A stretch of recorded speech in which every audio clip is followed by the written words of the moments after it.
All right. Hello, everyone. Welcome to the Petrolheads podcast. This is your host, Jason Reynolds, and my less attractive host, Dave Diekman, here. This is episode 1. This is our first recording that we're doing together and hoping to kick off a successful podcast.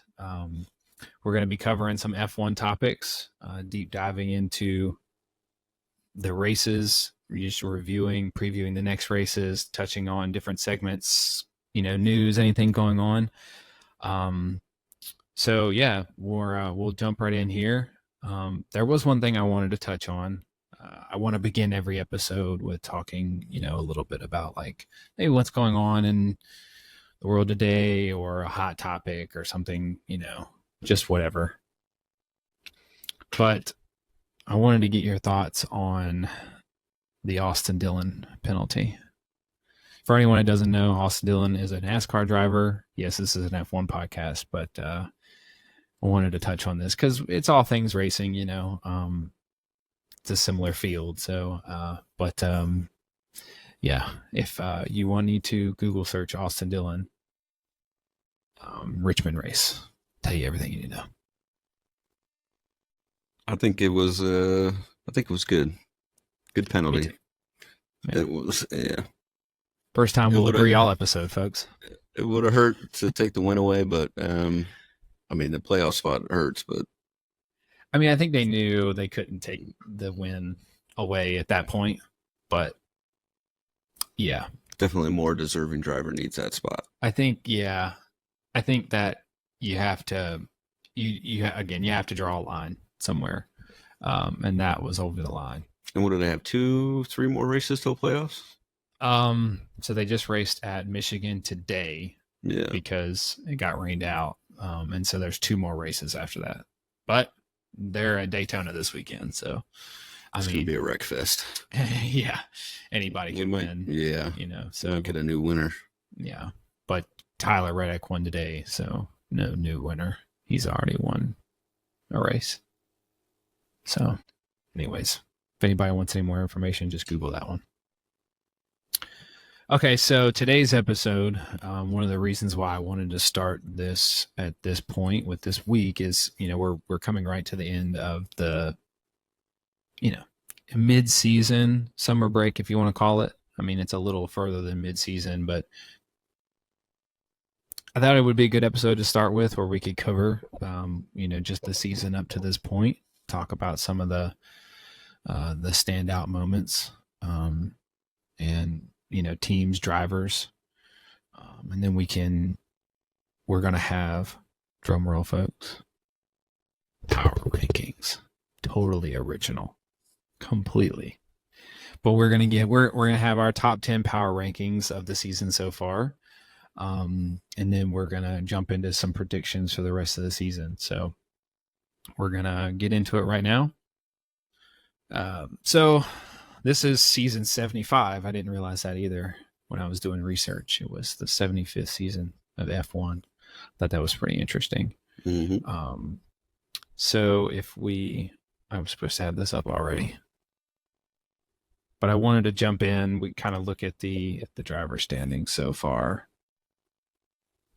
The drivers and the constructors we can kind of touch on. So first place, you've got Max Verstappen, followed by Lando Norris, Charles Leclerc, Oscar Piastri, Carlos Sainz, Lewis Hamilton, Sergio Perez, George Russell, Fernando Alonso, Lance Stroll, Nico Hulkenberg, Yuki Tsunoda, Daniel Ricciardo, Ollie Behrman, if he only did one race, but Pierre Gasly, Kevin Magnussen, Esteban Ocon, Alexander Albon, Zhou Guanyu, Logan Sargent, and wrapping it up is Valtteri Bottas. But Oliver's still beating 7 drivers. That's pretty bad. Yeah.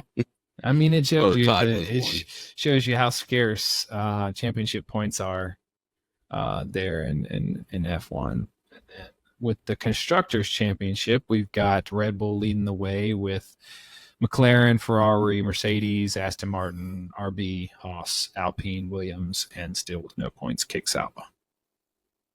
Pretty bad. So, anyways, to so I wanted to kind of touch on, the each race just kind of briefly. Obviously, there's some that are much more entertaining than others. So we opened up the season with Bahrain. That was Max Verstappen. Pretty boring race. We had Saudi Arabia, round 2. Max won. Pretty boring race. But that was where Ollie Behrman came in and had his Sainz had appendicitis, and Ollie Behrman finished 7th. I thought that was pretty good. That was pretty impressive. I wonder how long it took his neck to recover from all that. Yeah, so I remember that because I remember them showing the end of the race there, the cockpit view, and he's just kind of like, every turn he's like, yeah.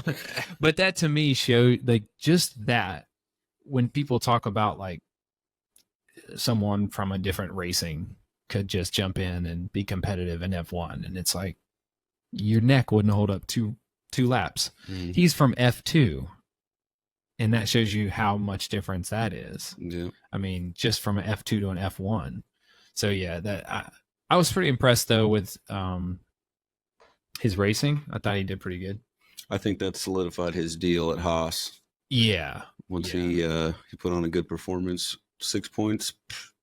Yeah, I think so too. It was a done deal at that point. Yeah, because it's interesting. I think it kind of shows you the weight of a driver coming up through the academy does, because statistically in F2 he's not doing anything impressive, but he's got he gets an F1 seat. So I don't know, because I think he's like, man, we'll have to look it up. I know the cars are, but I'm thinking he's like 14th in points or something. He's not really competitive, which I don't think they have a super competitive car either. Yeah, I was going to say, I know the cars are a lot more similar, but yeah, it could be just little minor details at that point that puts you a second back, per lap. Yeah. Yeah, I mean, I don't know. I don't really pay much attention to F2, so I'm probably not really the best one to ask. But all right, well then round 3 was Melbourne, and Sainz comes back and wins the race. Thought that was pretty impressive. Well, it was good for him, his recovery tour. Yeah. But look, if Max didn't have that brake failure, it was probably I was gonna say a Red Bull win or a Max win. They definitely looked. I mean, it was definitely competitive. The Ferrari looked pretty strong, but I don't think they would have got Max if he hadn't had the DNF. But hey, it's part of it. So, Japan, China, round 4 and 5. Max, overall pretty uneventful races. I think it was around this time too they had announced that Adrian Newey was leaving. With all the Red Bull drama going on. So that was still can't seem to figure out where he's going to go. Looking more and more like Aston Martin right now. Yeah. But, I mean, we'll see. They might hopefully confirm something this weekend in Zandvoort. But, yeah. I don't know. The things I'm hearing or reading online, it looks like it's a Supermax deal. You're paying that man. But so I also did some reading too, and basically, essentially the way they broke it down is most likely he would not be impacting a car until 27, 28. Yeah. Because he has gardening leave. So he has the 1 year, I think, where he can't work with any team because, like, I guess it's kind of like a non-compete, but it's more of like if he went straight to Aston Martin from Red Bull, he could take a lot of information with him. Yeah. So obviously it's a year off. They can't do that. But there's also apparently Red Bull could hold him still to his contract, to where then he can't work with anyone until I think it was 26, and then you would still have a year. Jenson Button broke it down. And yeah, he was talking, it was like basically like 20, 28, 27, 28 would probably be really before you'd see any impact from him. So something that I thought that was pretty interesting, because I'm kind of like, go to Ferrari. Yeah, Red Bull's. But I'm like, Lewis will probably be gone by the time. I'm sure Red Bull knows where he's going, and they said, buy us out or buy him out of that last year or two out of his contract. Maybe get that done. That's possible. Yeah, so that's probably maybe some of the money figures you're seeing floating around. Maybe he's getting half of that, whatever. But still, yeah, that's possible. And then on top of that, then you got Jonathan Wheatley from that team leaving, going to the Kick Sauber, right, as team principal, or Audi, soon. Yeah, so that'll be interesting to see. That Jonathan Wheatley is pretty highly talked about. I think pretty popular. Yeah, he's pretty popular at the paddock. So, but that's a similar situation. You probably won't.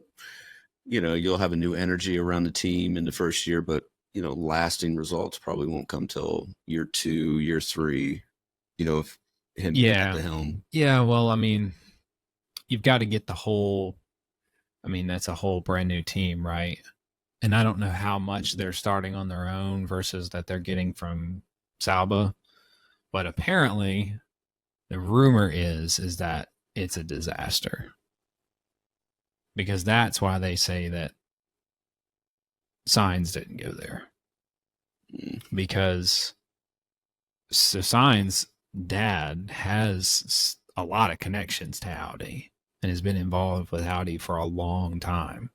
And so everyone kind of like made sense. And he had a contract offered that was confirmed. He had a contract on the table from Kick Sauber Audi. But the rumor was that it's a disaster.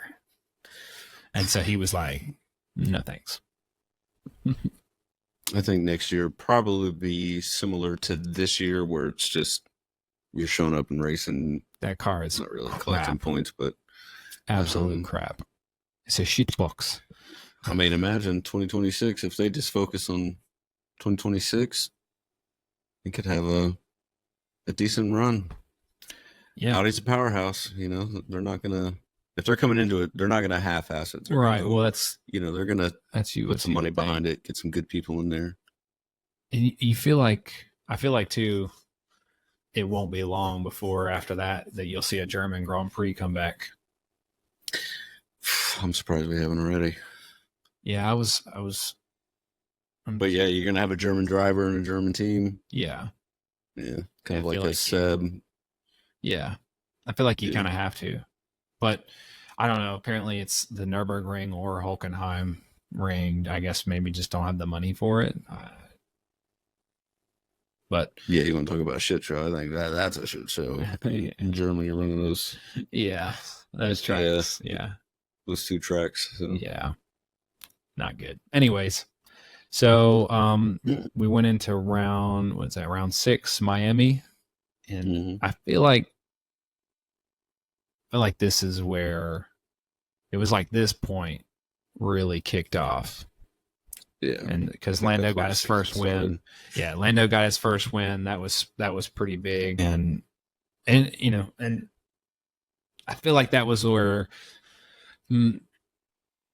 McLaren really kind of showed off their speed there and really held it ever since after that. Because but congrats to Lando too, by the way. And then we go, so we went to Imola.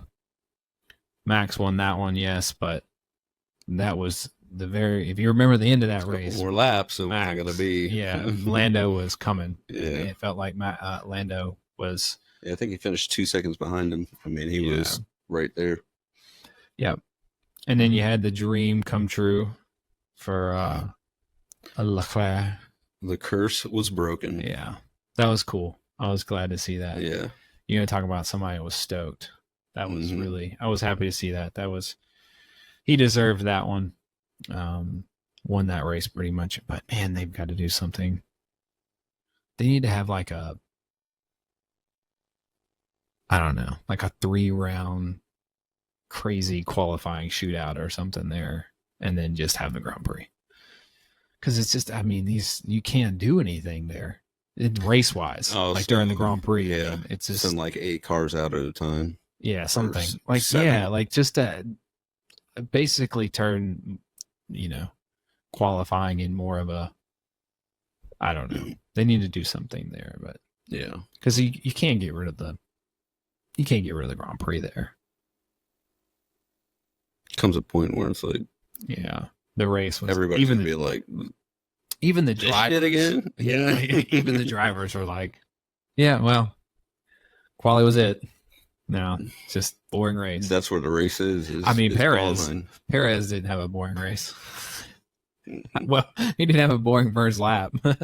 So that was man, that was crazy. And the Haas. Yeah. Yeah, that both Haas. Yeah, Magnussen shouldn't have been sticking his nose up in there, but so yeah, I feel like, I mean, I don't know, maybe you say Canada like really kicked off the a lot of the close racing, I guess you could say, because that started. You had that Canada was, I can't remember, it was Lando on pole or something. I don't know. That was also the starts of like Lando's bad restarts, and that was Lando's. Lando was winning that, and then he had the unlucky safety car that might because if it's dry, wet, yeah. So that was a stinker. Too bad for Lando there.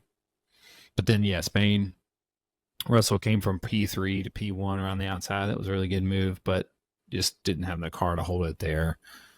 And then we had the juicy Austria Grand Prix. And that was delicious. It was that was good for Netflix. Yeah. Drive to Survive, season 7. They're gonna love that. Yeah. Russell, inherited the win essentially. Not to take anything away from it, but there was that huge battle between Max and Lando. And that was where, again, I've always said, everybody's like, oh, it's a changed Max.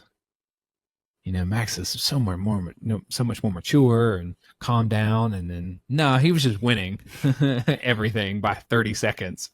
He didn't feel any pressure. At the moment he got put under pressure, it was like, the pressure is there. Oh, there it is. Yeah. Dirty racing again. Yeah. I mean, elbows out. Yeah. Flipping everybody out. I get, yeah. Like, I mean, I get, I get him racing that hard, but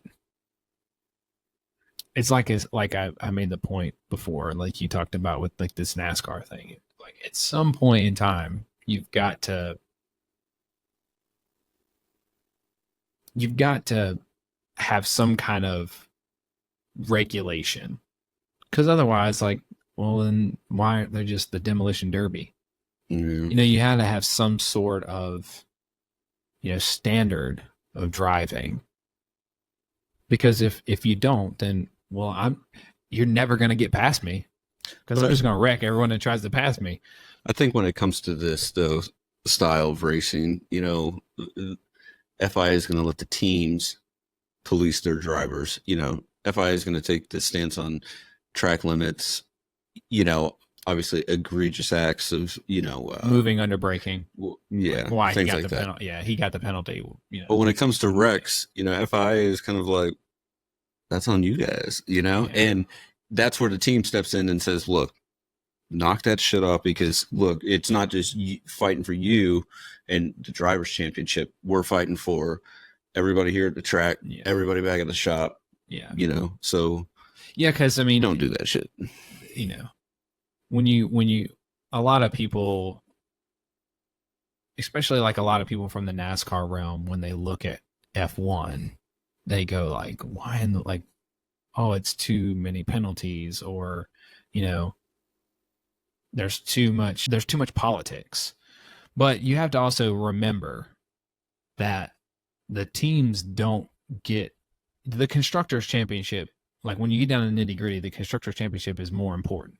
Mm-hmm. You know, that's where they get the money from. They don't get any bonus money from drivers' championships. It's just purely drivers. That's only for the driver. Yeah, right. Like, I mean, now it's a little bit of a marketing thing too, which is, you know, like that's what Red Bull's approach, I think, is, because Red Bull it's all about marketing Red Bull. Mm-hmm. And so what are they winning? They would rather set Max up to win every driver's championship that they can, because that's going to bring more attention to Red Bull than winning a constructors championship.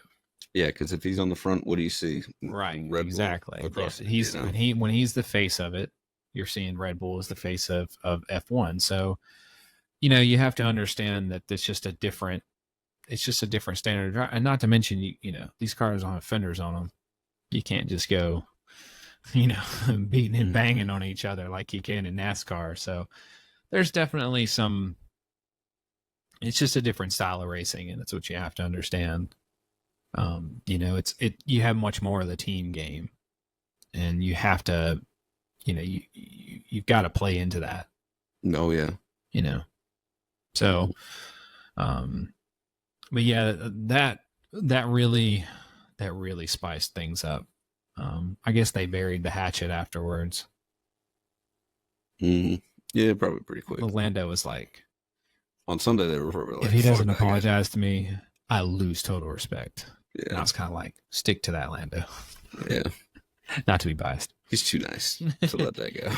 Yeah. He is. He's a little too, yeah. Yeah. He's a nice guy. And it would have been nice to him showing up to Great Britain, you know, the following weekend saying, oh, that piece of shit? Oh, yeah. Yeah. Fucking. We're not friends anymore, and never say that again.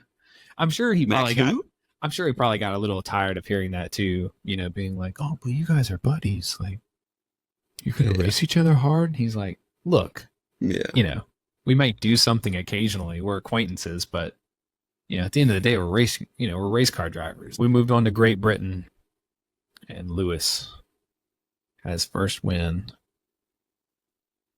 Unbelievable. 2 years? Oh my God. Unbelievable.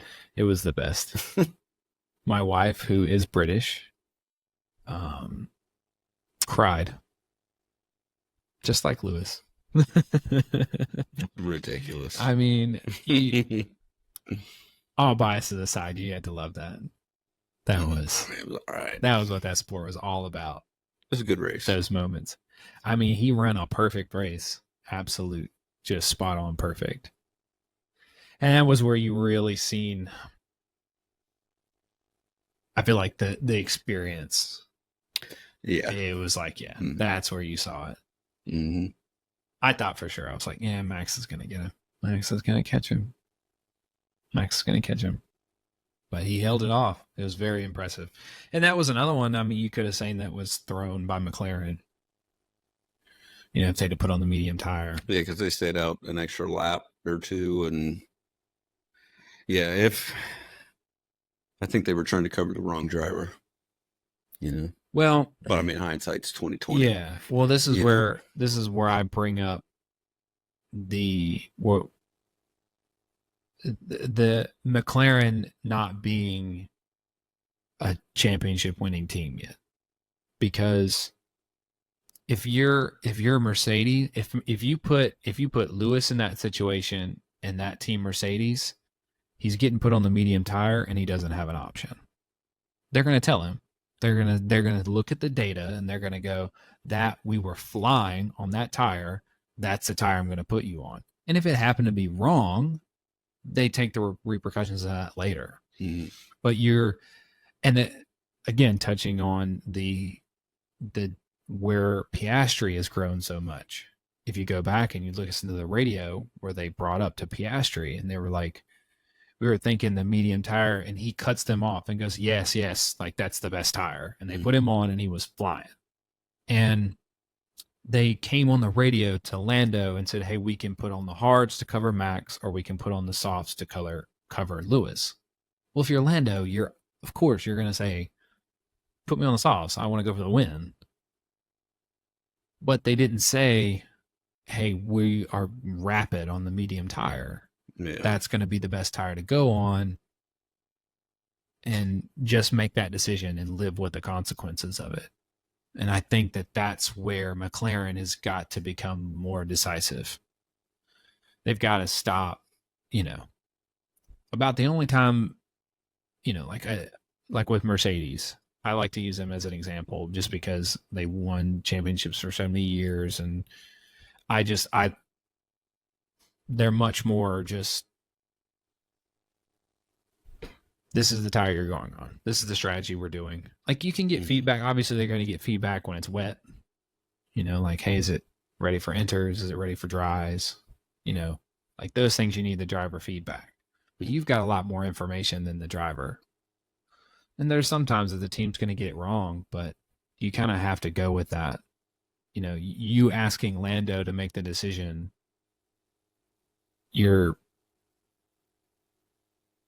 Lando doesn't have everything he needs to know. He doesn't have all that data. Yeah, but he's got the feel from the car. Which I still think was a blip on him too. Because he probably could have said, no, I want the mediums. I know I was fastest on those. Mm-hmm. But again, the way they put it to him was like, oh, it was as if the medium wasn't an option. And so instinctively that's what mm-hmm. you're gonna go, oh yeah, I want to go for the win. Give me the faster tire. So True. But I think that that's where McLaren still need to learn a little bit and just experience with them to, get used to fighting for the championship instead of playing the conservative route. After Hungary, McLaren's strategists are looking a little Ferrari-ish. Just stupid mistakes. I think not being decisive enough. So that was the next race. Yeah. So obviously, so we had the Hungarian drama.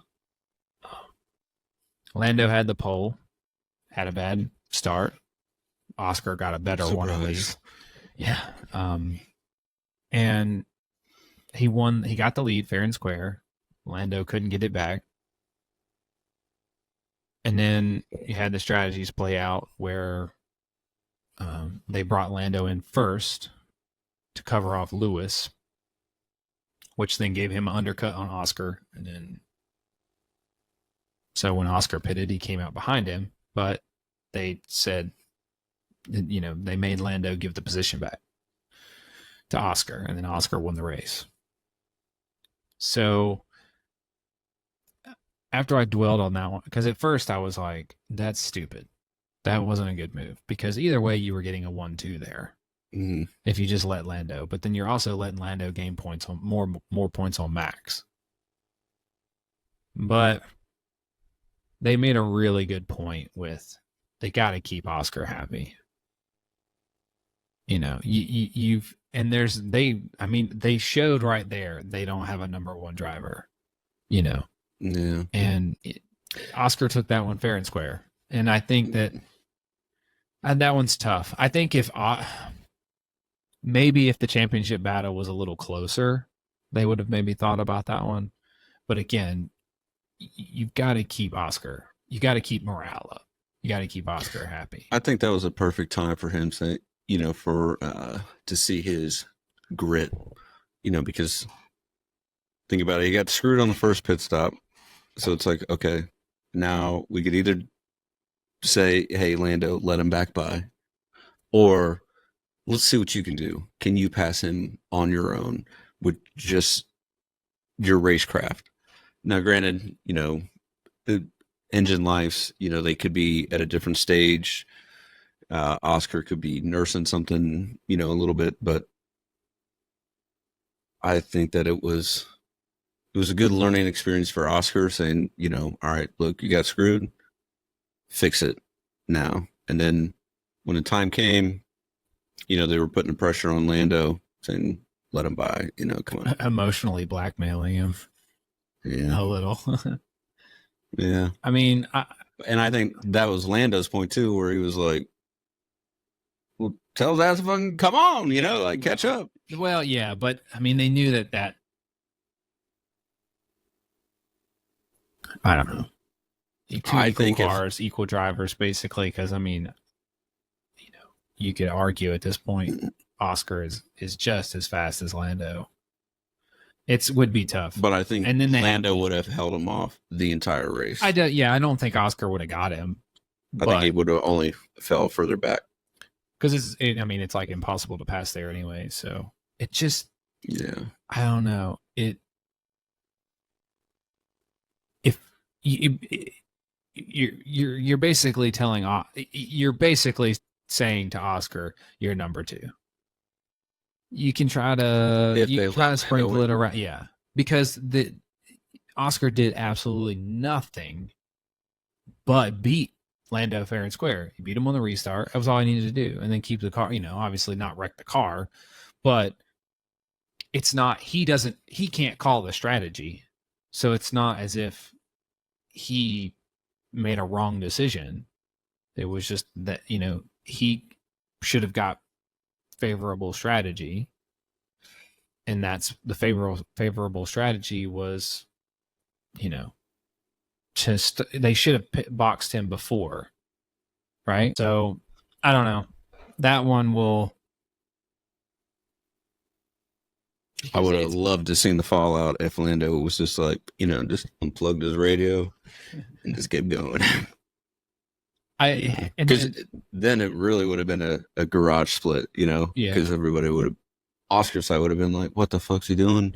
Lando's side would have been like, winning the race, what does it look like? You know what I mean? Yeah, which I think if I'm Lando, I would do the same thing and just put my money on me reaping the benefits of it later, trying to do the right thing for the team at that point and my teammate, and hope that he pays it back to me. Because I'm pretty sure if you go back and look, and they had brought it up there, there was times that Oscar probably got out of the way and helped Lando. So I think I would want to do that. I wouldn't, because they always bring up that multi 21 with Seb. Yeah. It was kind of like, I just wouldn't want to be in that situation.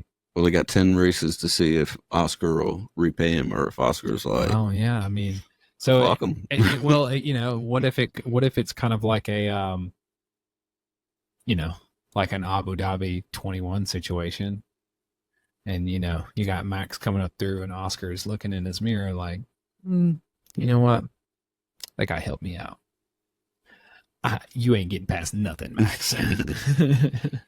It is. So I think that, whereas if it had been the other way around, Oscar might be like, imagine this though. Oh, whoops. Took that corner wide. We'll have to check in after the end of Abu Dhabi if Oscar throughout the next 10 races repays him back just a little bit, or if he doesn't.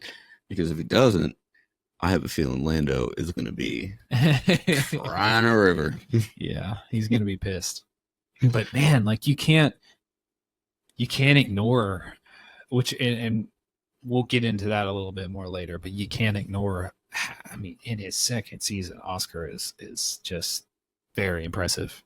Mm-hmm. So, but I don't, like I said, we're going to get into that pretty soon.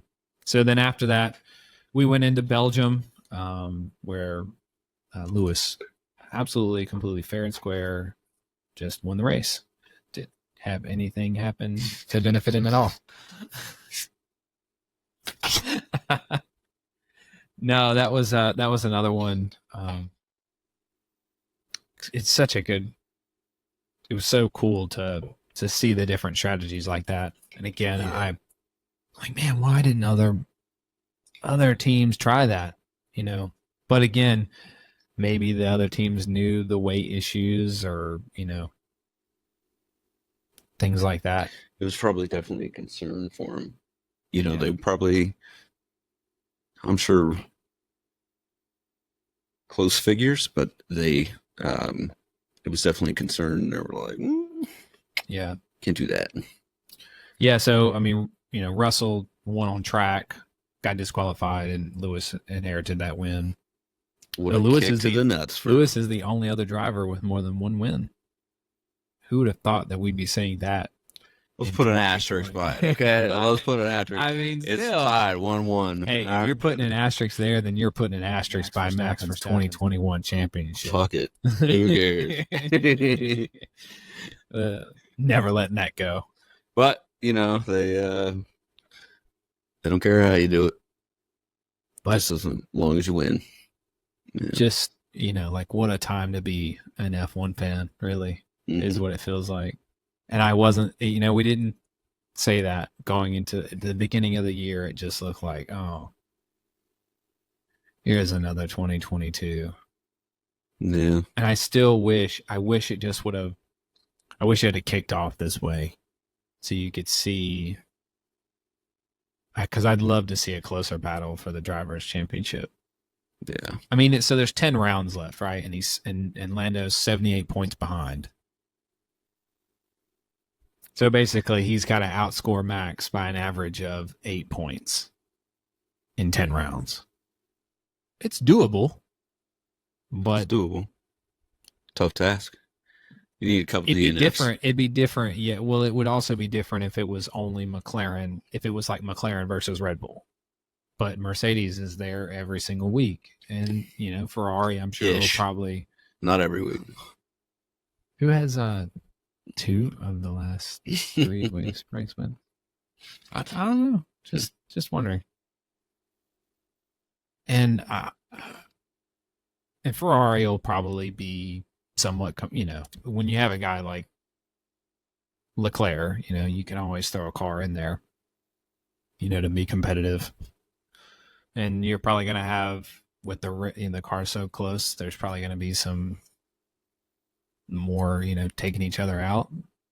I predict Carlos is going to throw caution to the wind, and every race he's just going to be dive bombing. We'll see. Outside of everybody. We'll hold those predictions. He's going to be like, yeah, we're going to turn the spice up on this one. Well, I have a prediction about him myself that you might disagree with. You better enjoy that shit now because it ain't going to be happening for the next 2 years. Yeah, definitely not next year. Get ready. Get ready to be fighting for P15. He's probably happy. He's like, fuck it. Last time in the pen, the media pen. Yeah. We're like, oh, they want to talk to race winners, not me. Well, let's move on to our driver and team reviews. So what drivers, we're going to start with you. Which drivers have surprised you the most in a positive way?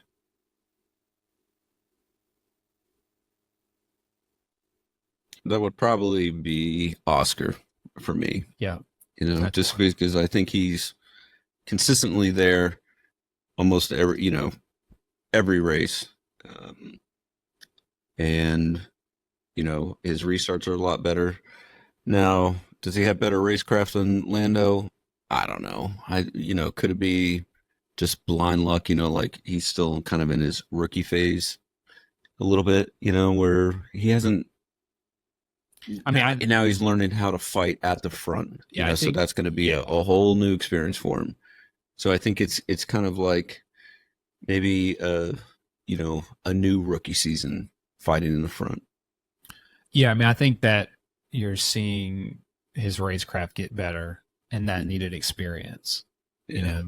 But like, yeah, I mean, again, he's almost like because he had the tire wear kind of problem. He wasn't really good at taking care of the tires. But again, I think that's something you just have to learn. And even if you maybe look at the beginning part of the season, you can see he was still learning. And obviously he's still going to be learning. But now you're seeing, I mean,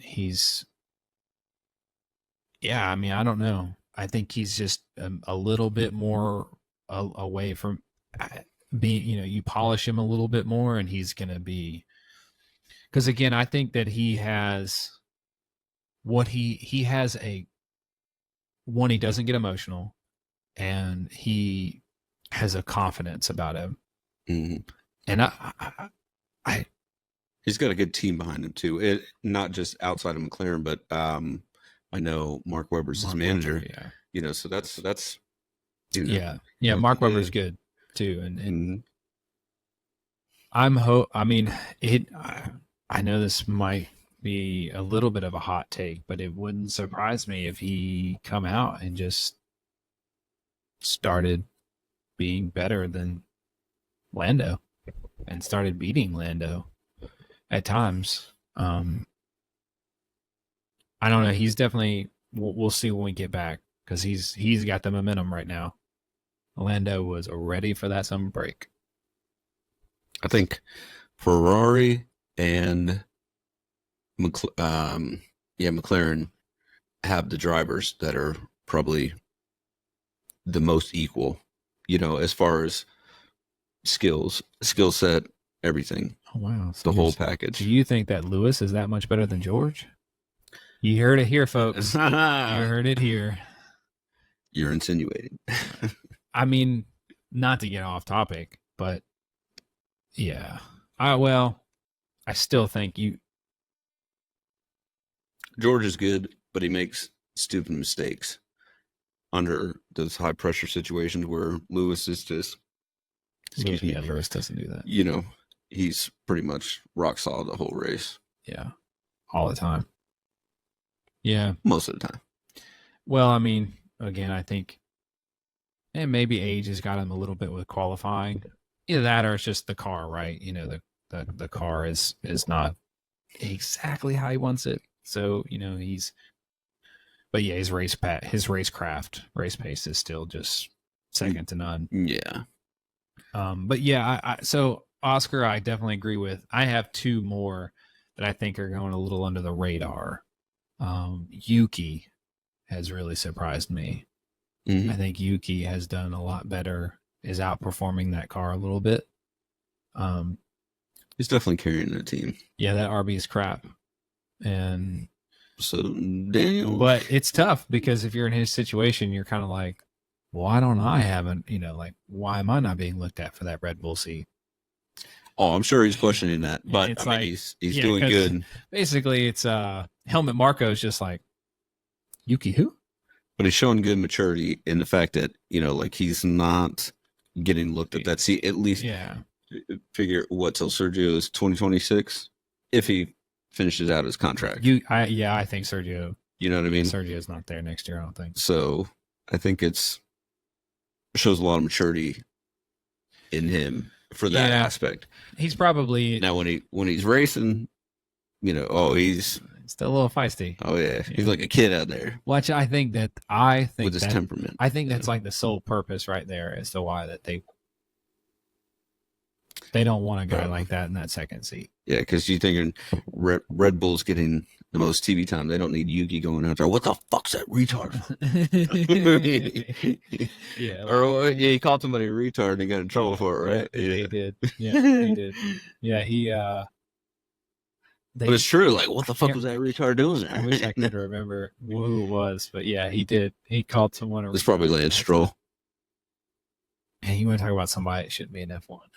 Yeah, I just don't think that. Yeah, but anyways, and then him, I think he'll end up somewhere else. I think he'll probably do. Yeah, I think 2025 he'll finish and he'll be an RB. And in 2026, I think he'll go somewhere else. I think he'll get an opportunity somewhere in a better. As long as 2025 works out okay. If 2025 goes kind of the way that 24 has, I think he'll. Where would he go though? He's not going to the top team. Some rumors have talked about him being linked to Aston Martin. So that'd be a decent move. Get rid of Lance, bring in Yuki. I just think Fernando's he's aging out. Yeah. Well, patience is running out, I think, too. He is absolutely unhappy right now. Another positive one, I thought Nico Hülkenberg, who's been way outperforming that car. I think he's very good in qualifying. There was a point there was like a stretch there that he outscored Leclerc and Perez. In a Haas. That's Haas Ferrari. Yeah. That's bad. That's the, so yeah, I mean, I think that he deserves So, who has surprised you most negatively? Gotta go with the Mexican, Sergio Perez. Yeah, he's on my list. After, hang on, I think it was China. Outside of Australia, where he finished 5th, Sergio was top 3. And then once Miami hit, yeah, he was a ghost. Yeah. Where's he? Oh, checking 15th place. That's where he's at. So I would say, excuse me, Sergio, number 1. The other one, I expected a little more out of Logan Sargent. Just I thought he would be able to, at least score some points. Maybe, he's got a year under his belt, score some points, and certain tracks maybe beat Alexander, but dude's nowhere. And yeah, the fact that they already announced Carlos before the break, not after the break, kind of speaks a lot. They're like, yeah, we're done with you. So yeah, and I don't think anybody else is going to pick him up. Maybe a reserve driver role, but as far as a number 2 driver, I don't think he's going anywhere. No, I think he's done. Yeah, I maybe back to the States, Le Mans. Yeah, I mean, who knows? Yeah, kind of into those other racing that anyone that loses their F1 seat usually goes. Formula E. Yeah, well, because I know that. I mean, James, which it probably was just political. I know James Vowles was saying it. He wanted to keep him in like the Williams racing program. I don't know how far that stretches, right? Mm-hmm. So, but yeah, he could be their reserve driver. Yeah, they invested because apparently they invested like a lot of money into him. I guess he came up through their academy and whatnot. I need to go back and look and see how he did through the junior divisions. I think he was winning races. He was definitely there in contention. I mean, obviously he wasn't a bullshit driver coming up because he wouldn't have got the spot, right? No, right, yeah. But it could just be, it's kind of like use football for analogy. Really good in college. Once they get to the pros, sometimes just doesn't equate. Yeah. And that could be another thing right here. Yeah, and you don't know how much maybe that car just doesn't suit his driving style, and it's built more around Albon, who's been there for a little bit now. But even if it's, say, technically just built around or for Alexander, I mean, he's got to be able to adjust, and at least be somewhat competitive, at least, within a sniff of your teammate. Yeah, but there are some races where he's either, a couple laps back or doesn't even finish the race. Hasn't he had a couple races here lately? Like a few, just a little too late. Yeah, P11 in Great Britain. Kind of survived through those elements. I thought that was kind of good. I thought maybe we'll get a little something here, but look, I mean, Alexander only has 4 points. One good result or a few good results. Logan's right there, but I don't see it happening. No. And if he's there, you can almost guarantee Alexander is 2 spots ahead. Pretty much. Yeah. Yeah. I also noted Alonso. I know a lot of it is the car, but him and Stroll are kind of right there finishing. He's getting outperformed by Stroll even slightly a little lately, and that's really a shocker. I really thought that, maybe that one again is more of a surprising of the team, but moving on to that. So I'll start off with this one. The teams who have surprised me the most positively. I think it's kind of obvious. Obviously, McLaren and Mercedes is. I have to say those two. I think McLaren. I'd never thought that McLaren would be having basically the fastest car. At this point in the season, and then Mercedes, to be where they were at the beginning of the season to where they are now, that's a lot. I mean, you've got 3 wins this season, and like that because they were nowhere at the beginning of the year. Mm-hmm. That they were basically P8, P9. So that was they've surprised me in a positive way. Do you have anything to add to that? I think that McLaren and Mercedes are definitely winning the development race through this year. I think Red Bull have not necessarily dropped off a cliff, but they're become pretty stagnant.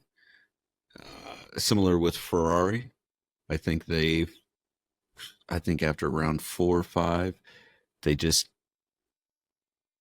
a wrong path. So they're backtracking a little bit, and they're not going to catch up till, 2-3 more races. I mean, it's not going to be immediate. I mean, do you think that, so to put it in this light, do you think that it's more of the other teams have caught up to up to Red Bull, or that Red Bull has taken a couple steps backwards, or a combination?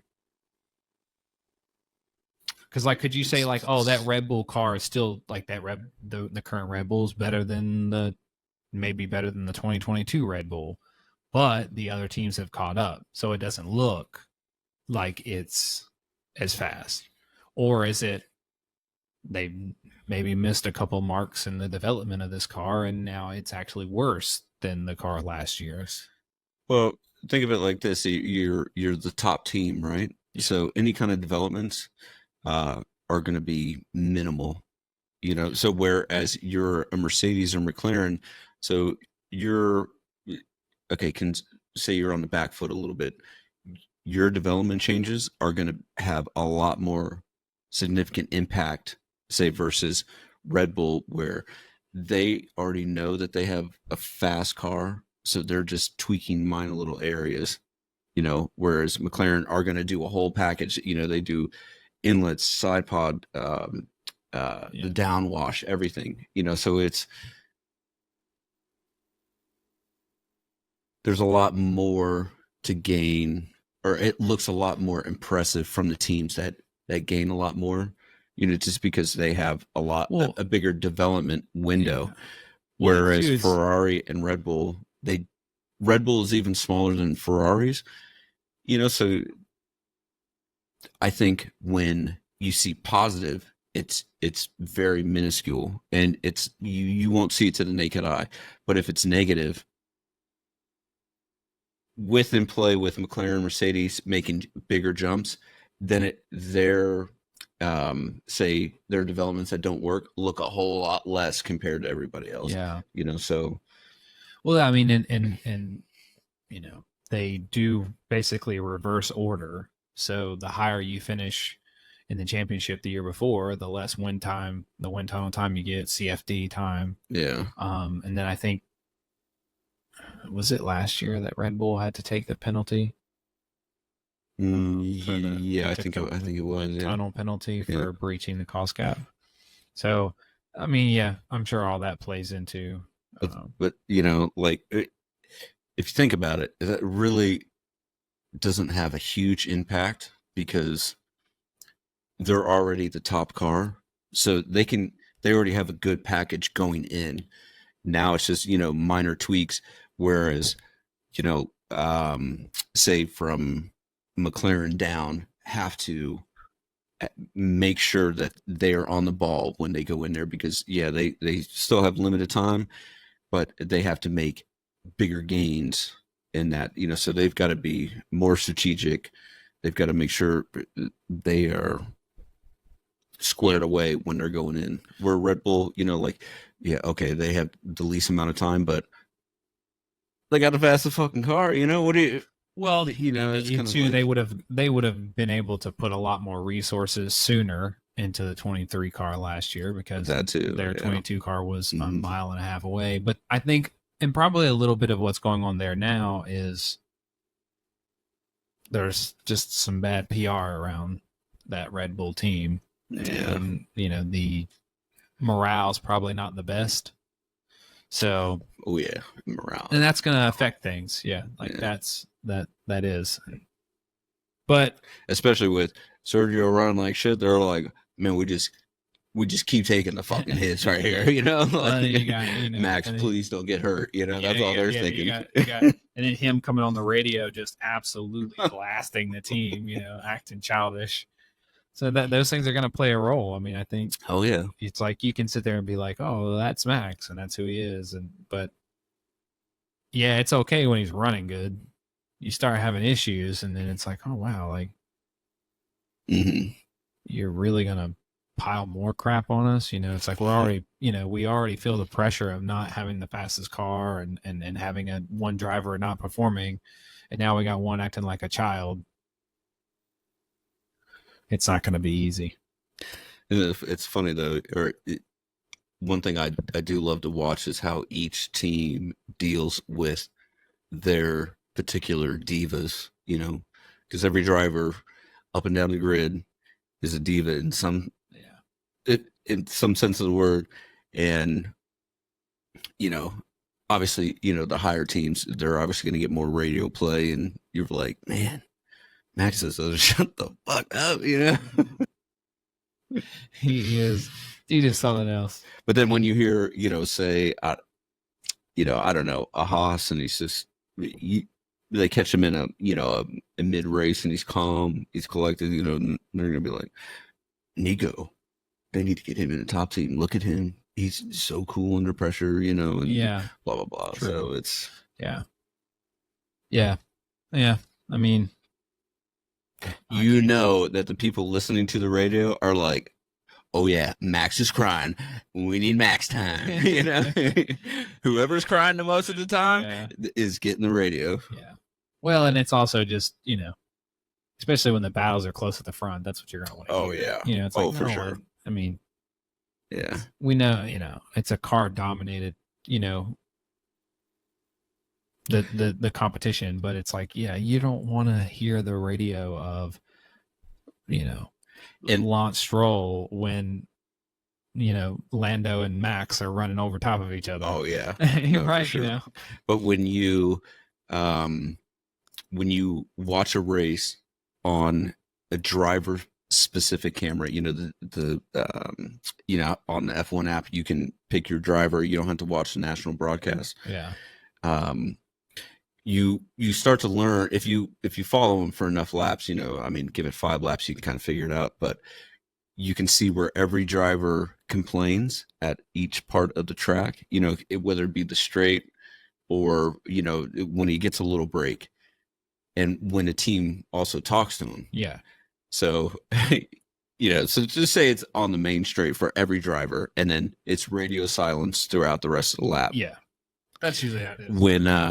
When you're watching it just driver specific, it's very interesting to hear. You're like, oh man, how pissed is he going to be this lap? Or how happy is he going to be this lap? Yeah. It's always changing. And yeah, it's, the people, F1 media is listening to that, and they're like, I like how when they had that got some sound bites coming, that with Leclerc, where he left his radio on, that little video, they saw when they left his video on, and you're seeing just how hard you hear how hard he's working. I thought that was interesting. I'm like, man, well, they should have a radio. They should have a session just where the entire race, the radio's on just to hear. But it vary too, because if they're, they got a 10-second gap in front of them, behind them, they're going to be pretty calm, pretty steady. He was like battling. Right? Yeah, but if they're battling, you're going to hear him. Yeah. Well, anyways, so let's move on. So we have a handful of drivers that are moving. Obviously, you've got Lewis Hamilton going to Ferrari, Hülkenberg going to Audi. Magnussen is without a ride. Don't think he's going to be an F1. And then Ocon is off to Haas. Sainz off to Williams. A couple of guys is still available. Valtteri, he hasn't been confirmed anywhere. I really hope to see him still on the grid. That'd be sweet if I feel like Mercedes was like, come on back. I thought about that too. I'm like, there's no way that happens. But I think that he probably ends up staying in Audi. He probably, or Sauber. Yeah, I just don't. Oh, if they had to pick, they're definitely picking him. Yeah.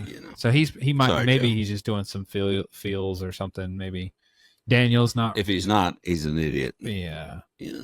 Daniel's, and then Ricardo. He's not confirmed for RB, so it's going to be between him and Liam Lawson. I think they're just waiting to see how Daniel performs the rest of the year. But then maybe they've already said, "Hey, Daniel, keep your shit together this year. You're going into the Red Bull," and then they're moving Liam into the RB, and bye-bye Perez. I think that's a possibility. Because I still stand by. Unless Perez has a massive turnaround in form, I think they cut ties with him at the end of this year. So you're saying Perez will finish out the year, and then because they've confirmed that. But do you think that it would be just a filler for Daniel for 1 year? See if he has his top team form, or to create the drama at Red Bull, that they love. And then somebody new for 2026. Well, I think that will depend on how he performs. So if he finishes stronger at the year, they put him in the Red Bull, kick Perez out, and he doesn't, and then he kind of performs like Perez, and then you've got maybe Liam Lawson doing really good in the RB. Probably a good chance that Liam Lawson gets that seat, but. I think that because I think that if they move Daniel in and it's going to be kind of performance based, because you also still don't know that. 2026 hits. Max is pretty volatile, at least the way it seems. He could very easily just decide to go, I'm just not racing an F1 anymore. And retire. He could be one of those guys. Think about Yuki. If they put Daniel in the Red Bull seat, he will lose his shit. Oh, yeah. He will be like, I've been blowing the fucking doors off him all year long, and you're going to, just because he's fucking funny. And it's what? Because, if you're from Red Bull's standpoint, because Daniel's been doing better lately, and so you have to give him some credit there. And Daniel's been there before, right? He was the only one. He outscored Max in the 2 years that they were teammates. A lot of people don't know that. But I think that, and we'll go down a tangent with that, like why he left and things but I don't know. I think that there's an opportunity for him there if he can, again, capitalize. But he's going to have to finish the year strong. Otherwise, off-season fireworks inbound. Yeah, we'll see.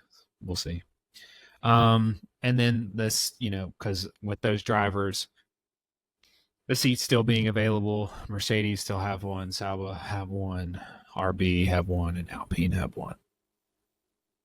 My predictions are, we already said what we thought about RB, but Kimi and the Merc, Antonelli, Valtteri and Sauber, and then probably the reserve driver for Alpine will move up. I can't remember his name, but I think that's how it ends up filling out. I don't really see it going any other way. I know Joe has been linked to potentially with Alpine, because Joe also has a lot of Chinese, backing. If you can bring in money. Yeah, like how Perez has. Come on over. Mexico. Yeah, he has Mexico backing. But I think it's Kimi Antonelli in the Mercedes. I mean, who? Again, they're not Valtteri, but I just can't see them bringing back. Maybe if that ends up the only, maybe they say, maybe Valtteri doesn't get an offer from anywhere else, and they say, all right, Valtteri, you can come back for 1 year. Keep the seat warm. We want to give Kimi 1 more year and have 2. But I don't know. I think that they're going to put Kimi in that seat. Yeah. I mean, it all comes down to who can you market better at the end of the day. You know, Valtteri is very, like, just you know, he's got that finish attitude about him. And I think he's not, I don't think he's good for the Mercedes brand. For the race team. I don't know. I don't know how much they care about that, though. Oh, I mean, I don't think Mercedes cares as much about that as like a team like Red. Because I don't think Mercedes needs to care that much about it. But that's another revenue avenue deep for them. That's true. But money's so deep there. I mean, I mean, because why go into your pocket when if you can bring on somebody who's marketable? But who is then that's out there? You know what I'm saying? But definitely not Valtteri. You know, because everybody's gonna be like, "Who the fuck's that?" Well, even Kimi. I don't know. Valtteri's doing a pretty good job of promoting himself. But outside of the F1 world, Mercedes needs another Lewis Hamilton that, he's in so many different industries that a lot of people know him. Where Valtteri is just F1 specific. I mean, or outside of bicycling, little fitness groups. Because that's definitely part of why Ferrari took Lewis.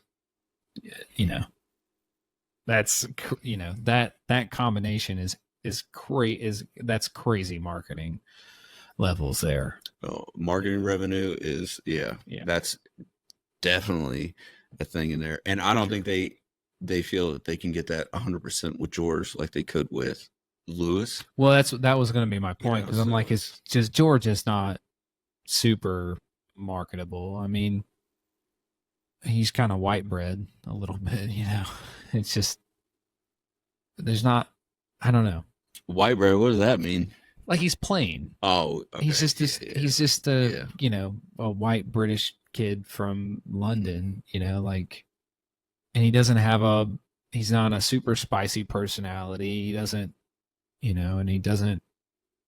I mean, he's fast. He seems like it. It's just. I think a lot of people outside of UK would have the impression of him, just like sticking their nose up at everybody. Like he almost gives that entitled sense. And a lot of people are like, maybe. "Fuck you," Yeah, I can't imagine George being popular with the American audience. No. Whereas I think Lewis was, or is. And that's, I mean, I don't know. I'm curious but then it's like when you think about it, I guess they're wanting to bank that Kimi will be kind of like, hopefully maybe the next close to Lewis. Mm-hmm. He has that he's touted to have that kind of level of talent, but he's very, very raw. Very young. That's also good though, because now they're getting him young. Now they can shape him how they want. Well, yeah, but you would think it would, even with Max, at least Max started in AlphaTauri for a little while. Came up through. Like they don't have a Williams seat to put Kimi in for a little. Well, that's the thing is Williams, Mercedes kind of like maybe their team like the default. It was. Yeah. Maybe they're dividing. Maybe they're splitting from that a little bit. I feel like that F1 is trying to kind of get rid of that a little. But yeah, I don't know. You're a lot of speculation with that one. Yeah, that one's a true wild card. Is the second seat Mercedes? I really felt like what they Sainz was going to be. Nick, you're in. And that's me. He'd be a good one, a year filler, because I definitely think they're Kimi going with one Kimi, more year. But Kimi 1 more year, And maybe they say, maybe German driver and German team with the Schumacher name. Yeah, that's very possible. I forget that he's their reserve driver. So yeah, and he's been watching Lewis and George from the sideline for what, 2 years now. So I mean, I'm sure he's definitely learned a lot. I'm sure a lot of it too is that now they find themselves in a competitive car where they didn't at the beginning of the year. And so now they're like, okay, in 2020, this is basically going to be 2025. Like what we're seeing now is probably not, 2025 is probably not going to be a lot different. So they're going to be thinking we have an opportunity to win probably both championships.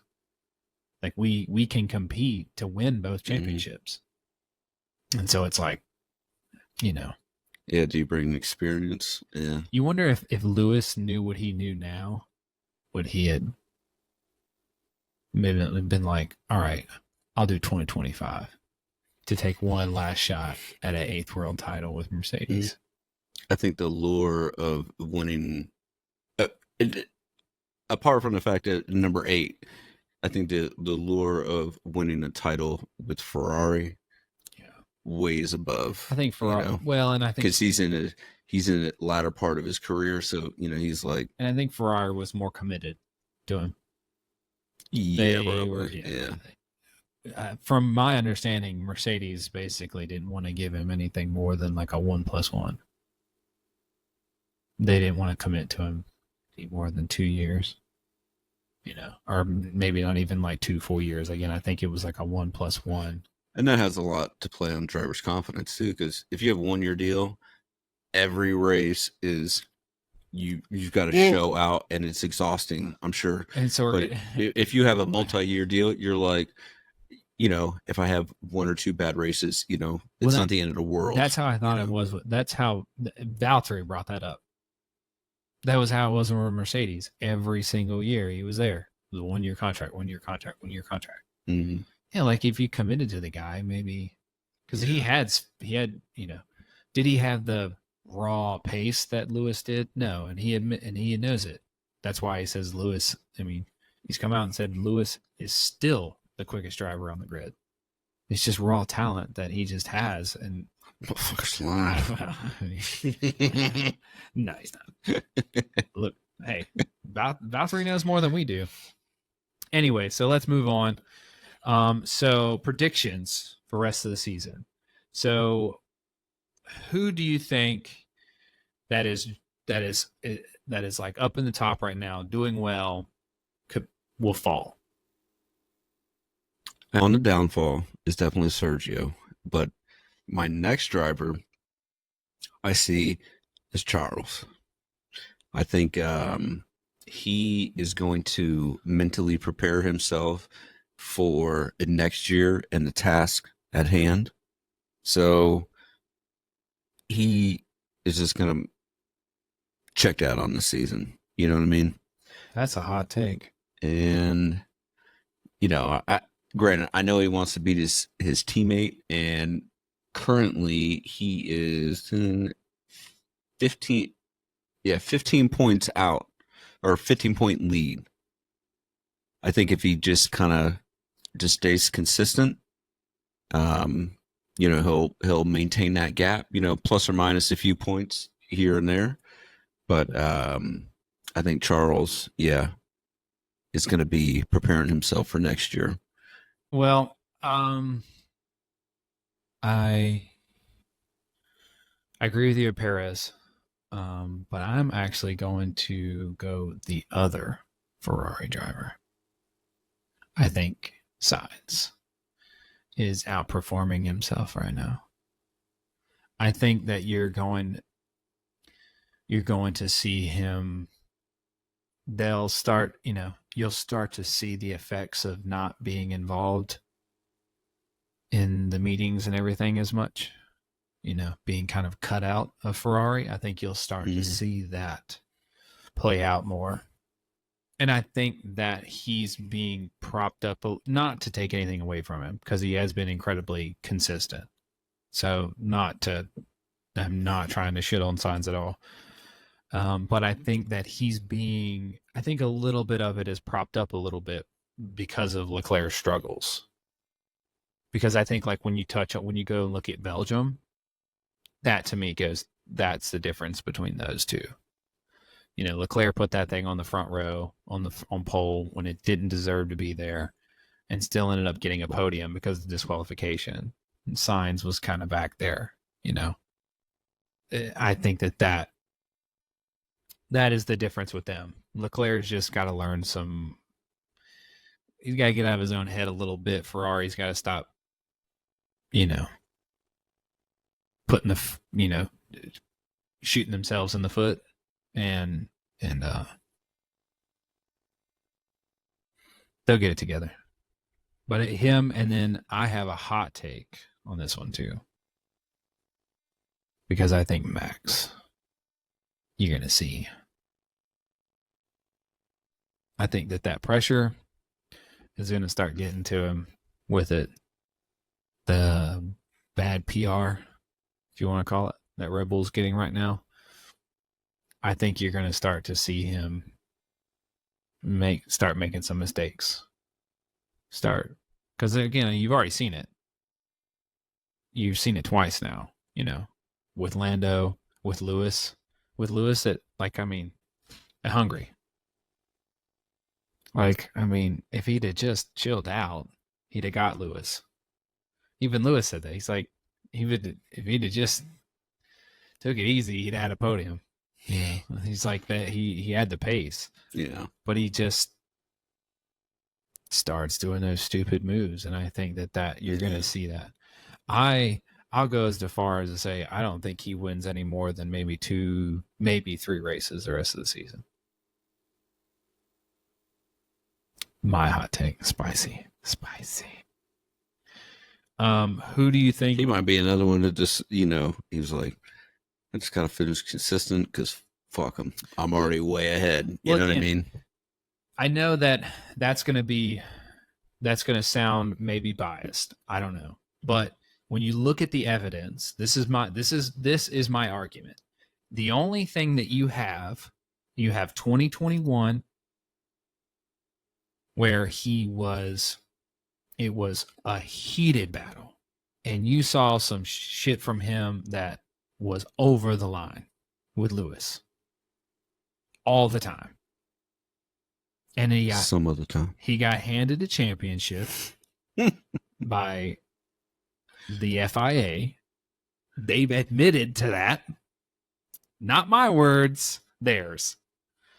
You take that, and then you look at 2022. He had no competition. 2023, no competition.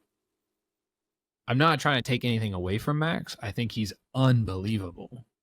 He's an unbelievable driver, but he is still a spoiled brat that he loses his head. And when the pressure's on, he takes dirty tactics and plays the victim game. And I think that's going to catch him. I think it caught him in 2021, but again, you haven't seen it since up until now. And what do you start seeing now? He starts making mistakes, forcing errors. That same Max Verstappen that we knew. And I don't think it's any different. And hey, partially in his defense, he's just enabled by the team. Yeah. They don't put any blame on him. They built that monster. But I think that's what I think. You can't get pissed off when the monster acts like a monster. Yeah, I think that again, he can prove me wrong, and I will happily accept that. But I think I think there's way too many guys that are cool and calm-headed. They're gonna have more that are gonna have more competitive cars. That's gonna outperform him. So, who do you think is that? Okay, so who's on the rebound? Someone that maybe isn't performing very well right now that is going to get better. I touched on one already. I think Leclerc. I think Leclerc gets back to form. I think Belgium was a good way to kick off the summer break. Gave him a little bit of, a little bit of a morale boost. And I think Norris. I think Norris is going to get. I think Norris is going to figure it out. Yeah, I put my faith in that. I agree with the Lando one. The one that I say is George. I think after the disqualification going into the summer break, he's taken this time to been like, you know what, it's time to go. Yeah. Because now look, he's got the car. He can fight relatively every weekend now. And so I think now he's like, look, Lewis is on his way out. Let me show you what I can do. And after that bullshit you pulled in Spa, I mean, what, the team, I guess. Well, yeah, and I mean, I think you have to give him. He's been on good form, especially qualifying, all year. I think he's been, hungry. Maybe that was a little bit of a miss, but that wasn't all on him. That was a little bit of the team as well, not giving him enough. Like, why do you not fuel the car for them? I think that wasn't crazy. Yeah, I think George is going to be on a kiss my ass tour. Yeah. And then, he gets DQ'd at he's has the water pump issue in Great Britain, so you don't know where he may have ended up there. Mm-hmm. Obviously in the tricky conditions, Lewis showed him up a little bit, but I'm sure he would have rebounded and he'd have probably been right there in the fight. And then obviously being DQ'd, because again, you can't. What he did at Spa was pretty darn impressive. Mm-hmm. Oh, yeah. So I think he's getting there. I think he's, he just got to just buy his time. Let it happen naturally. You don't need to go above and beyond to prove it. Just let your talent show. And I think that, I just, and just chill out. That's what I think. So let's do, all right. I know we've been going a little long here, but I still wanted to do the power ranking section. I thought that was important because I think this is interesting because I want to do I kind of want to get an idea because one, I think it's going to be, all right, how is the recency bias going to affect our top 10? And then but being a top 10 as well, we have to go a little bit beyond just the front teams. We have to reach a little. So, you want yours first? You want mine? Go ahead. You want mine? All right. This is what everyone's been waiting for. Everyone loves a good power ranking. Get ready for this bullshit. All right. So number one, I have, unfortunately, I hate to do this, but Max. Right now, he's still number one. I think, he minus showing his ass a few times and making some mistakes, he still has done some good, like Spa was a good damage control. Mm-hmm. Taking the engine penalty. Great Britain, he fought back really strong. Had a good race there. And he's got 7 wins. So I still think overall, he's my number one. Who's your number one? I'm going Max too. Yeah. I figured. My number 2 is Lando. I have to give it, I think, still looking at the, number 2 in the driver standings. He's, if you take those bad starts away, some of those bad starts, he's number 1. A lot. Well, yeah, 4 or 5. But he's been on it, right there, and having some really wicked drives, being shafted by the team a few times out of wins. Because again, I think if that team was a little bit more ready, and take away some of the restart mistake. I mean, some of the starting mistakes, he could be within 30 points of the Drivers' Championship right now with 3-4 wins. So, a lot of ifs and shouldas, wouldas, but I think that he deserves to be up there.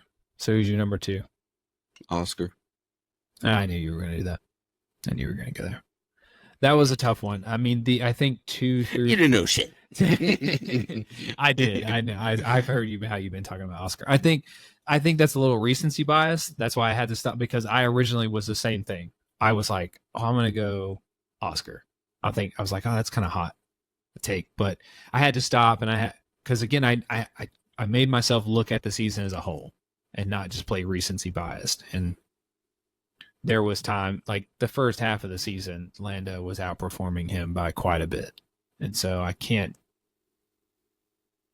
I was like, Oscar, I think right now is hotter than Lando, but that's only the past few races. And so that's why I stuck with Lando at number 2. Number 3 is Lewis for me. Same. Yeah. Oh wow. That folks, that's hot. You want a hot take? You're going to talk about a Lewis hater, but yeah, I mean, pretty crap first part of the year, but he quietly also had a few races that he salvaged, where that car was. And then when competitive season came on, he's been pretty fire. One thing I did like about him was, in the beginning the car was shit, but he was still just doing it, like still going out there grinding, boom, boom, boom. And then when the car got better, he was still there, Yeah. So I mean, it wasn't. To me, I haven't seen the ups and downs with him. I've seen the ups and downs with the car, but not with him. Yeah. I mean, I think even with the shit car, he was still giving it. You could see that he was giving it 110% every time. I think in a couple of times, I think a couple of times in qualifying this year, I've kind of been like, oh man, like, you're better than that. And so maybe that, but yeah, I mean, it's like you're talking about, he's had a few times where, he's maybe gotten like, man, I don't get what's, I don't understand why we're here. Why? I don't know what's going on with the car. I have no idea what happened to my pace. And he gets a little, and he wears his emotions on his sleeve a little, like, I get that. But what media needs to. You don't see the outbursts. Now, if he was going out there showing his ass, it'd be a little different. Oh, F1 media needs to play those outbursts. Yeah. He has them. Yeah. Not really. Oh, no. He cried like a bitch. Not like, no, not like some people. But he's, it's like you look at last year, he was, almost, you take away the DQ he had, was it Brazil? I think that he was disqualified for the plank wear. Mm-hmm. He was that close to finish second in the Drivers' Championship. In that car last year, not winning a single race, it's just he's just there almost all the time with race pace. He just salvages. He's definitely outperformed that car, and I think it's just it's the lack of big mistakes. He's not. Mm-hmm. You don't see big shunts. That's the knock I have on George. Mm-hmm. You don't see that out of Lewis. It's like, when's the last time he, broke the car and bent it in the wall? He got into it with George, but he threw his hands up on that. That's another thing that I think that gives me incredible amounts of respect for him. Is he went back and he went back, he looked at the replay and he goes, "Oh yeah, my bad. My B. That was me." Instead of just crying. like some other people. So yeah, that's a good top three. So fourth, I have Oscar. That was The fourth, I'd have George. okay. Wow, Lando not in the top four. Am I sure I'm doing this podcast with the right person? Some hate. And Russell, I have fifth. Who's fifth for you? I would throw in Lando. All right, for fifth. So we're pretty close. We're closer than I thought. Yeah. I mean,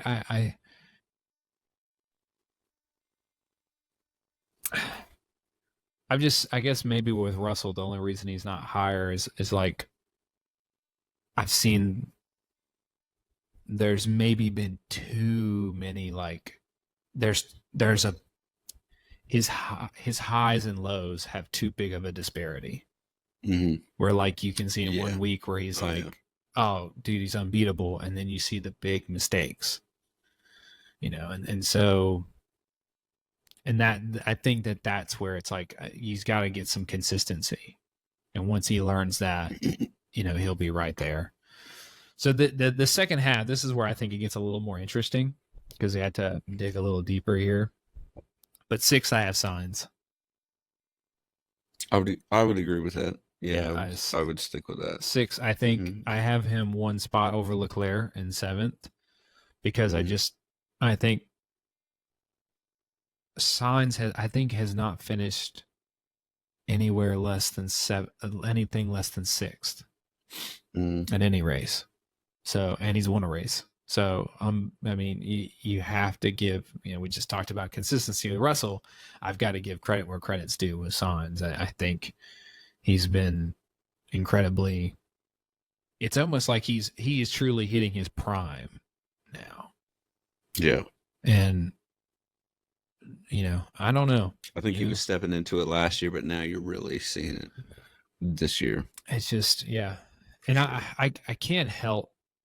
You do kind of feel for him because he's basically been a journeyman. It's just like, I don't know. Is it like a Spanish curse maybe? He did start in Red Bull at the time, but it was, it seemed like there was some bad blood between the Sainz and Verstappen's. Yeah. I think that's why that ended. I'm sure the Red Bull driver academy, played with his mental aspect a little bit. And then it just took, a little time going through Renault and who was the other one? McLaren. Yeah. To kind of to get his confidence back up. And then once he got to Ferrari, I think he was, like getting towards the peak. Yeah. So last year, boom, good. This year, yeah, I think he's been still right there. He's been more consistent than Leclerc, and that's where I have to give. But he might be on a fuck you tour. Yeah. Now. Well, it's kind of like I have that.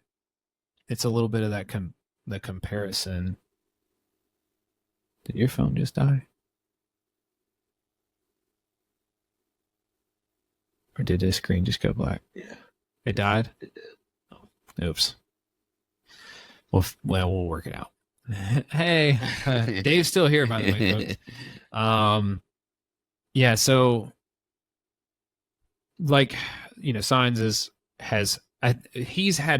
he's been more consistent, but then I don't see the super, super highs, like you take away Australia and it's kind of like, that he just never, I feel like with him, he's missing that 10th or 2 that separates him from the top guys, the Max, Lewis, Leclerc, Russell.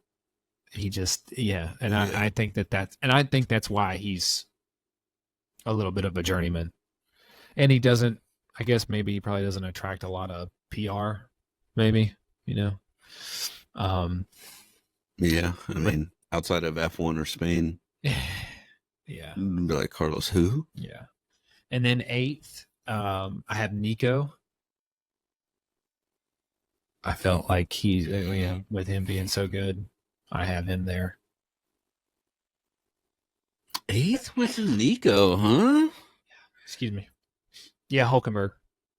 I'm going to have to stick Yuki in at 8. I have Yuki at 9th.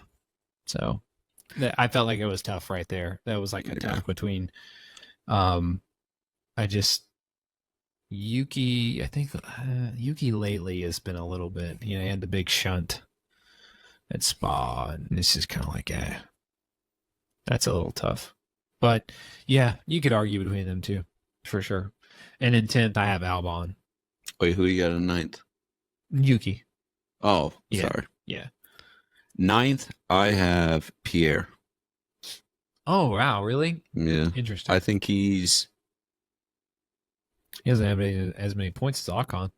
Oh, I mean, he's only one behind. Is it that close? No, he's actually one ahead. Sorry. And really? I thought. Yeah, never mind. But I think in the latter part of the first half, he has really started to, punch above his weight. And then to round it off, I've got Alexander. Yeah, me too. Albon, I think he's, you got to give credit there where credit's due. He's kind of constantly outperforming that Williams. And I just didn't feel like anyone else was really, you could really argue. Yeah, maybe Alonso, but I feel like Alonso's out and is underperforming himself. So, but yeah, so I felt like that was we were a little closer there than I thought. I thought maybe we'd have something a little more spicy there, but that was good. So your predictions. All right, who do you think wins the Drivers' Championship, and who do you think wins the Constructors' Championship? I am going to go. I think Max is going to do the drivers. I think he's just too far ahead. What do I want to say? The differences are too close now to make a huge gain throughout the rest of the 10 races. Yeah. Throughout the rest of the season. Now, if he gets a couple DNFs, that's definitely going to shake it up. I mean, all he needs is 2, and everybody is pretty much right back in it. But I don't think that's going to happen. I think Max has pretty much secured it. Like, I think he's just in cruise control. If he's out of the top 3, it's all damage control, and we know how good he is at that. As far as constructors go, I'm going McLaren. Well, we're the same. I have the drivers as Max still. I think that I kind of like you. I don't know. With Oscar performing as well, you get several races in a row where maybe it's a McLaren 1-2, or maybe you throw a Mercedes up there. But if he outscores you one more race, it's pretty much done. Yeah. Right? Or if Lando has a DNF, it's game over. But I definitely think that they can win the constructors. McLaren, I think, is Sergio is not helping that team at all. No. I don't think Max on his own is going to be able to do it this year. Yeah, I was going to say that probably 3-4 races ago, the team came to Max and said, "Look, this is all on your shoulders now because your teammate. I would make nobody knows where the fuck he's at. I don't think he even knows where he's at. Yeah. Max, we're gonna need you to finish first and second. Yeah, yeah. I would go as far as to say I don't think I could see Red Bull not even finishing second in the constructors. Ooh. Yeah, I think 100 points to. Oh wait. Sorry, I'm on the drivers. 1 second. Let me get constructors here. I could see Mercedes getting P3 in the constructors. Oof, 45. It's hot. What are they? Almost 80 points out. 79 from Ferrari. But if it keeps going like it is, 345 for Ferrari to 366 for McLaren. Yeah, and but 408 to Red Bull, which, yeah, like you said, with Max just doing it by himself, he's not going to be able to. Yeah, you talk if you look at I mean you get a few races where the Red Bull between the two of them scored 20 points, and then you've got 40 points scored by Mercedes. You start doing that too, a lot more times. But there's an argument, if Ferrari find their form, they could win the constructors. It's very possible. I don't think it'll happen. I think that they're too far behind at this point as far as pace wise. Yeah. But hey, I mean, you never know, because they are right there. 3:45. So that's going to be really interesting. Yeah. Well, we have we're getting ready for the Dutch Grand Prix this weekend, Zandvoort 2024. Mm-hmm. What's your right top on three? The water. Drivers? Yeah. What's your podium prediction? I'm going. You go ahead if you know yours. Yeah. So I have Norris in P1, Oscar P2, and Max P3. I think that it's a fast flowing race, long sweeping corners. It's going to really test the balance of the car, and I think that is McLaren's strong suit right now. I think overall they have the better car, and I just think that with Oscar, I think Norris he rebounds, gets the pole, and gets Oscar on the start, and Oscar is still just going to be running with his he's going to be running off his momentum from recency bias, and he'll be right there. And then I think the Red Bull, it's not as if that car's slow. Yeah. So I think it'll be right there in P3. I think unless something special happens, unfortunately, I think that you might see the Mercedes just not be just a touch off here. I could see them right there in P4, P5. I'm going Verstappen, Oscar, Russell. His favorite driver is I think coming off the summer break, Max, going to his home race, he is going to try to solidify the drivers' championship for him. Yeah, because if he wins this race, that's it. Yeah, I mean it's kind of unless like said something crazy like 2 DNFs or something. Yeah, our next battle is going to be for second down. But I think Oscar's going to be there. He's good, and I just think that Russell, he's going to take the gamble, and he's going to be right there and finish out top 3. You can take that to the bank. Lewis will absolutely outscore. Lewis is going to crash out by lap 25. We're talking about the same Lewis, right? Yeah. Crash out. That scrub. Crash out. All right, I'm cutting this out. We're not having that bullshit on. All right, that's it, guys. That's all we've got for this show. That was episode 1. I'm hoping it's good and hoping you guys like it.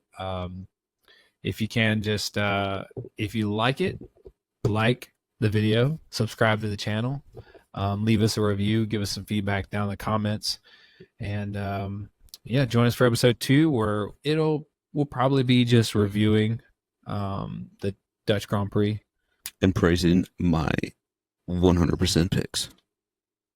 Yeah.